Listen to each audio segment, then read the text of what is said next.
Boa tarde a todos, sejam todos muito bem-vindos e vamos iniciar o nosso aprendizado da tarde de hoje, fechando os olhos, relaxando o nosso corpo sobre a cadeira. Vamos respirando calmo e tranquilamente, imaginando a luz que entra dentro dos nossos pulmões. É uma luz abençoada, uma luz muito forte, que retira de nós toda energia negativa, miasma, forma e pensamento, jogando para fora toda essa energia ruim. Vamos imaginando, descendo do céu, do manto de Nossa Senhora, uma luz azul clara. Essa luz forma uma cúpula em cima de cada um de nós. Com a bênção dessa mãe, com a luz dessa mãe, nos socorrendo, nos amparando, nos acolhendo, nos encaminhando.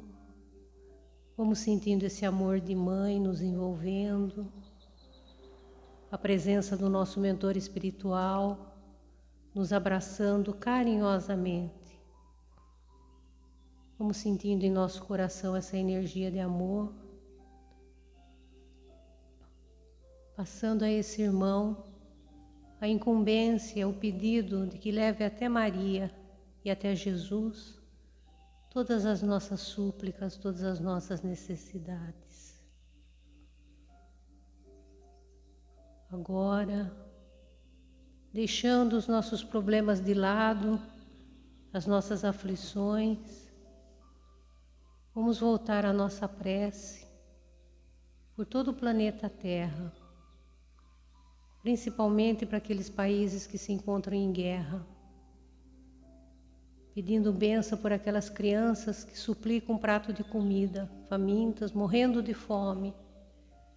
Vamos imaginando esses irmãozinhos sendo envolvidos nessa luz de Nossa Senhora e superando com amor esse momento triste, esse momento doloroso que estão passando nessa escola terrena. Vamos pedindo também pelos governantes que haja um pouco de amor em seus corações, que deixem de lado o poder, o materialismo e voltem suas ações para a caridade, para o socorro dos irmãos necessitados. Vamos pedindo também neste momento por todos os trabalhadores desta casa, por todos nós que estamos agora aqui nesse salão, em busca de aprender, que possamos sair daqui hoje com o coração carregado de amor, de entendimento, com muita alegria e gratidão por essa passagem nesse plano. Vamos pedindo também pela nossa irmã Andréia, que vai fazer o evangelho da tarde de hoje, que ela tenha do seu lado os mentores de luz, orientando e amparando ela nesse ensinamento que ela vai nos passar. E assim, já nos preparando, vamos homenagear nossa Mãe Maria Santíssima. Ave Maria, cheia de graça, o Senhor é convosco. Bendita sois vós entre as mulheres, bendito é o fruto do vosso ventre, Jesus. Santa Maria, Mãe de Jesus, rogai por nós, pecadores, agora e na hora do nosso desencarne, que assim seja. Graças a Deus, graças a Jesus. Amém.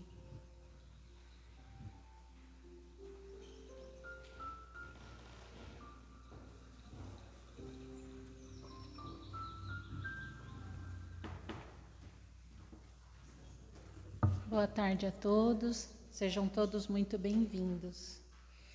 E a gente hoje vai dar continuidade ao nosso estudo, nossa leitura do livro Boa Nova, de Humberto de Campos, psicografado pelo Chico Xavier. Nesse capítulo, que se chama Fidelidade a Deus, ele esclarece ele conta sobre uma reunião de Jesus com seus apóstolos, que a nossa amiga Rita falou sobre ele semana passada, eles, né, os discípulos. E hoje, o que acontece? Nesse capítulo, Jesus percebe, através dos pensamentos, que existem algumas dúvidas deles, né, com a fidelidade, com o reino de Deus. Então, é um capítulo muito bonito, né, que eu vou dar uma lida nele.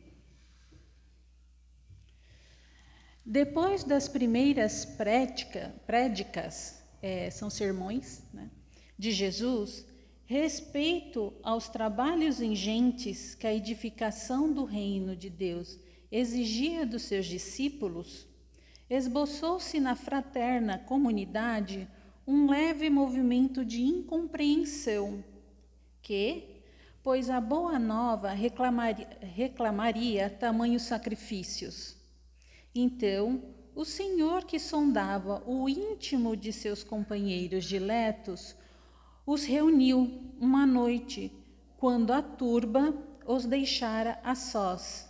Turba é multidão. E já algumas horas haviam passado sobre o pôr do sol. Interrogando-os vivamente, provocou a manifestação dos seus pensamentos e dúvidas mais íntimas, após escutar-lhes as confidências simples e sinceras. O mestre ponderou. Humberto de Campos gosta muito de falar sobre paisagem. Sempre, nesse capítulo, eu percebi que ele fala muito sobre a noite, sobre reflexo no rio, né? Ele gosta, e fica mais bonita ainda, né? Na causa de Deus, a fidelidade deve ser uma das primeiras virtudes, onde o filho e o pai, que não desejem estabelecer como ideal de união a confiança integral e recíproca, nós não podemos duvidar da fidelidade do nosso Pai para conosco. Sua dedicação nos cerca os espíritos desde o primeiro dia. Ainda não o conhecíamos e já ele nos amava. E acaso poderemos desdenhar a possibilidade da retribuição? Não seria repudiarmos o título de filhos amorosos? O fato de nos deixarmos absorver no afastamento, favorecendo a negação? Ele está falando que Deus sempre confiou na humanidade, sempre confiou em nós, né? Tanto que quantas vezes a gente sai na rua, quantas vezes tem caminhão, em carro, a gente põe as plaquinhas, né? Deus é fiel. Sim, Deus é fiel porque Ele nos ama, Ele é fiel a nós, né? Mas será que é o contrário? Existe? Nós somos fiéis a Ele? Nós acreditamos, confiamos em Deus? Essa é a grande pergunta, né, que ele começa a fazer. Como os discípulos o escutassem atentos, bebendo-lhe os ensinos, o mestre acrescentou: tudo na vida tem o preço que lhe corresponde. Se vacilais receosos ante as bênçãos, os sacrifícios e as alegrias do trabalho, meditai nos tributos que a fidelidade ao mundo exige. O prazer não costuma cobrar do homem um imposto alto e doloroso? Quanto pagarão em flagelações íntimas o vaidoso e o avarento? Qual o prego que o mundo reclama ao gozador e ao mentiroso?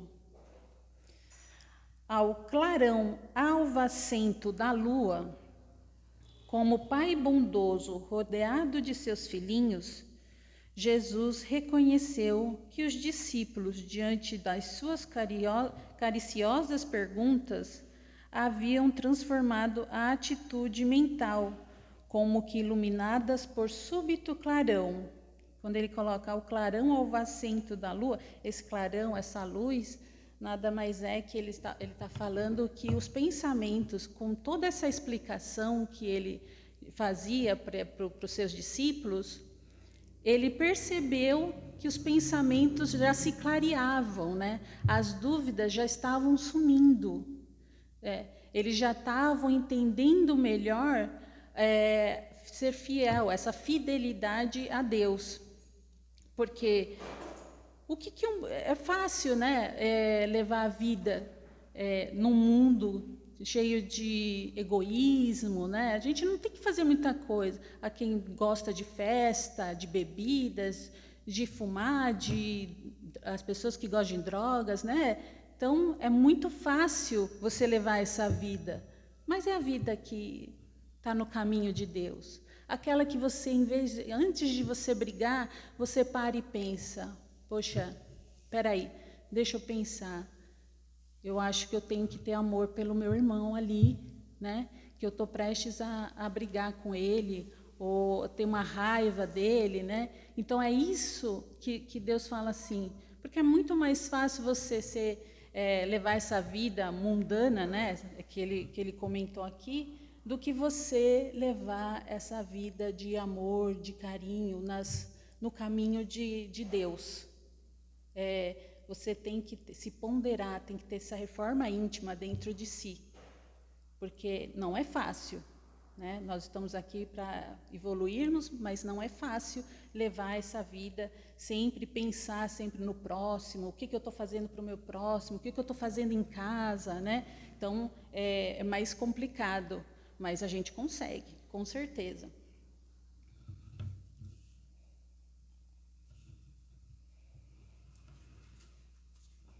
E aí, depois dessas explicações que Jesus deu a seus discípulos, eles começam a ponderar algumas histórias de amigos, de vizinhos. Tiago, filho de Alceu, contou a história de um amigo que arruinara a saúde por excessos nos prazeres condenáveis. Tadeu conhecia uma pessoa com grande fortuna e havia tornado avarento e mesquinho de ponto a privar-se do necessário. Pedro recordou o caso de um pescador de sua intimidade, que sucumbira tragicamente por efeito da sua desmedida ambição. Então eles foram ponderando essas histórias a Jesus, né?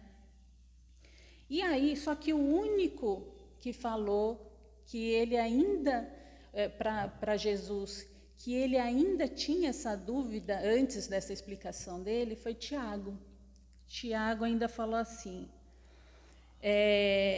enquanto os companheiros meditavam no que dissera Jesus, Tiago se lhe dirigiu nestes termos: Mestre, tenho um amigo de Corazim, é uma cidade, que vos ouviu a palavra santificante e desejava seguir-vos. Porém, asseverou-me que o reino pregado pela vossa bondade está cheio de numerosos obstáculos, acrescentando que Deus deve mostrar-se a nós, outros, somente na vitória e na ventura. Devo confessar que hesitei ante as suas observações, mas agora, esclarecido pelos vossos ensinamentos, melhor vos compreendo e afirmo-vos que nunca esquecerei minha fidelidade ao reino. Né? Os discípulos que tanto depois disso, né, que eles tiveram uma tarefa tão difícil, né, e a maioria deles, que até a Rita explicou a semana passada, que a maioria deles não tiveram um fim tão bom, né? Mas mesmo assim, a fidelidade deles a Deus, a confiança no que eles estavam fazendo, eles acreditando que existia um reino de Deus, né? E que a nossa vida não está aqui, e sim na nossa pátria espiritual, eles continuaram, eles tiveram esse trabalho até o final, com grande maestria, né? Eles fizeram com grande maestria todo esse trabalho. Então, o que a gente precisa fazer? Confiança e entrega verdadeira a Deus, necessidade de maturidade espiritual para entender Deus como um pai que educa e não apenas concede. A maioria aqui tem filhos, né? E a gente nunca dá o que eles querem. Eles podem até pedir, mas a maioria das vezes a gente não vai dar o que eles estão querendo naquele momento. Pode ser dolorido para eles e para nós também negar alguma coisa, mas a gente sabe que para eles lá na frente vai ser melhor. Essa lição que a gente dá para eles agora, lá na frente eles vão ser pessoas melhores, com certeza. Vão valorizar alguma coisa, vão valorizar esse ensinamento, né? Constância mesmo diante das provações. O reino de Deus se inicia na consciência e no nosso coração. Muitas pessoas, até acho que a dona Araci uma vez explicou, onde está o reino de Deus? Está aqui e aqui. Ela sempre fala isso, que está no nosso coração. A gente sentir o reino de Deus é assim, na nossa consciência e no nosso coração. E é assim que a gente vai conseguir entender melhor os ensinamentos de Deus. Sempre progredindo, evoluindo, entendendo o nosso irmão que está do nosso lado, que está na nossa casa, né? Porque é muito fácil quando a gente está passando por bons momentos, a gente não tem dificuldade, a gente está com a saúde perfeita e a gente falar para o outro que confia em Deus, Ele é bom. A nossa fé é diferente. Quando a maioria das pessoas, quando passa por alguma doença ou passa por alguma dificuldade financeira, seja em matrimônios, essa fé cai, essa confiança desaparece por muitas vezes. E é nessa hora que temos que confiar, que temos que reafirmar nosso amor a Deus. Porque Ele sabe o que é melhor para nós. Porque antes de reencarnar, nós escolhemos as nossas provas. A maioria delas nós escolhemos. Então, a gente tem que passar por... confiar que a gente está passando por aquilo por algum motivo. Lá na frente, às vezes a gente nem entende agora, né? É como os nossos filhos não entendem agora. Mas lá na frente a gente vai sair melhor, mais fortalecido, né? Com confiança em Deus. A nossa fé vai ser maior ainda. Para a maioria das pessoas aqui, com certeza, a maioria já passou por dificuldades, né? E com certeza o pensamento positivo, a confiança que Deus está sempre ao nosso lado, caminhando conosco e às vezes até nos carregando, né? E a gente passar por isso com a cabeça mais tranquila, confiante. E isso a gente passar para os nossos filhos, para dar esse amor para nossos familiares, porque tudo começa em casa, né? Tudo começa ali. Tudo começa com os nossos pais, com nossos filhos. Ali, parece que é um teste, né? A nossa casa. Então, se a gente mostrar o amor que a gente tem em casa, a compreensão que a gente tem em casa, com certeza lá fora vai ser igual.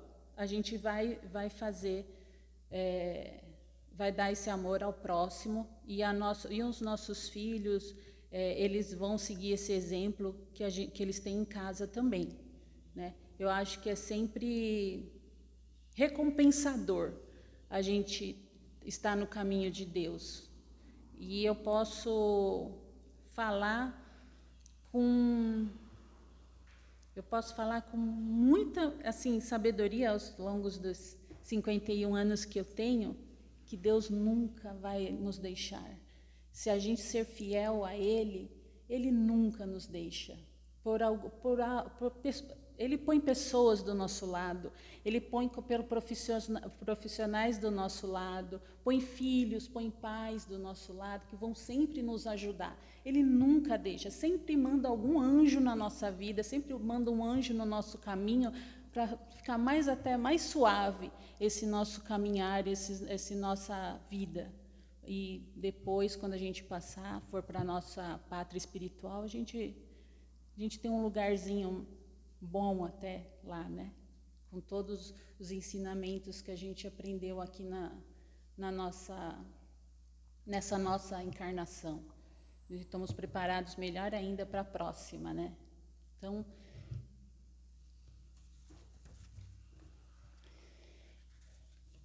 continuando, não dá para eu ler tudo, mas eu vou ler uma parte que Jesus esclarece. Em verdade, esclareceu o Messias, ninguém pode servir simultaneamente a 2 senhores. Fora absurdo viver ao mesmo tempo para os prazeres condenáveis da terra e para as virtudes sublimes do céu. O discípulo da Boa Nova tem de servir a Deus, servindo a sua obra neste mundo. Ele sabe que se acha a laborar com muito esforço num campo grande, propriedade de seu pai, que o observa com carinho e atenta com amor nos seus trabalhos. Imaginemos que esse campo estivesse cheio de inimigos por toda parte, vermes asquerosos, víboras peçonhentas, tratos de terra improdutiva. É certo que as farsas destruidoras reclamarão a indiferença e a submissão do Filho de Deus. Mas o filho de coração fiel a seu pai se lança ao trabalho com perseverança e boa vontade. Entrará em luta silenciosa com o meio, sofrer-lhe-á os tormentos com heroísmo espiritual, por amor do reino que traz no coração. Plantará uma flor onde haja um espinho, abrirá uma senda, embora estreita, onde estejam em confusão os parasitos da terra. Cavará pacientemente, buscando as entranhas do solo, para que surja uma gota d'água, onde queime um deserto. Do íntimo desse trabalhador brotará sempre um cântico de alegria, porque Deus o ama e segue com atenção.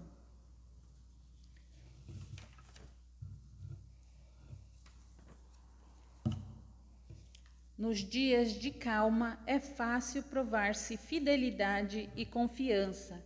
Não se prova, porém, dedicação verdadeiramente, senão nas horas tormentosas, em que tudo parece contrariar e perecer. O enfermo tem consigo diversas possibilidades de trabalhar para nosso Pai, com mais altas probabilidades de êxito no serviço. Tateando ou rastejando, busquemos servir ao Pai que está nos céus, porque nas suas mãos divinas vive o universo inteiro. E aí, no final de toda essa conversa, como se fosse um coro, os discípulos falam: Senhor, seremos fiéis. Jesus continuou a sorrir, como quem sabia a intensidade da luta a ser travada e conhecia a fragilidade das promessas humanas. Entretanto, do coração dos apóstolos jamais se apagou a lembrança daquela noite luminosa de Cafarnaum, aureolada pelo sentimento divino. Humilhados e perseguidos, crucificados na dor e esfolados vivos, souberam ser fiéis através de todas as vicissitudes da natureza e transformando suas angústias e seus trabalhos num cântico de glorificação sobre a eterna inspiração do Mestre, renovaram a face do mundo.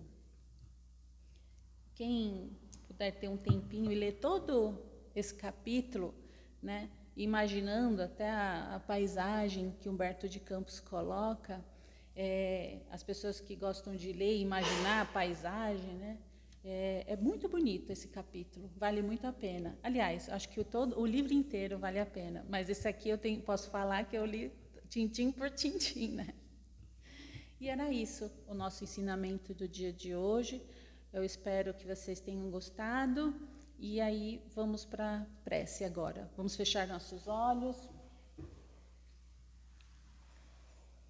Imaginar Jesus à nossa frente, nos abraçando, iluminando o nosso caminho, os nossos pensamentos, e que a gente possa levar esse ensinamento para os nossos lares, para o nosso trabalho, para a nossa vida.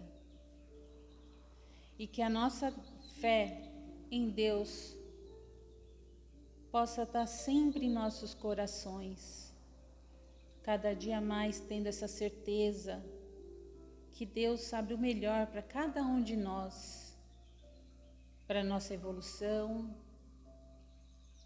para a nossa vida, e que possamos sair vencedores dessa vida, com a certeza que o reino de Deus nos espera, que possamos sentir todo esse amor, todo esse acolhimento de Deus, que a gente se sinta amado, que a gente se sinta querido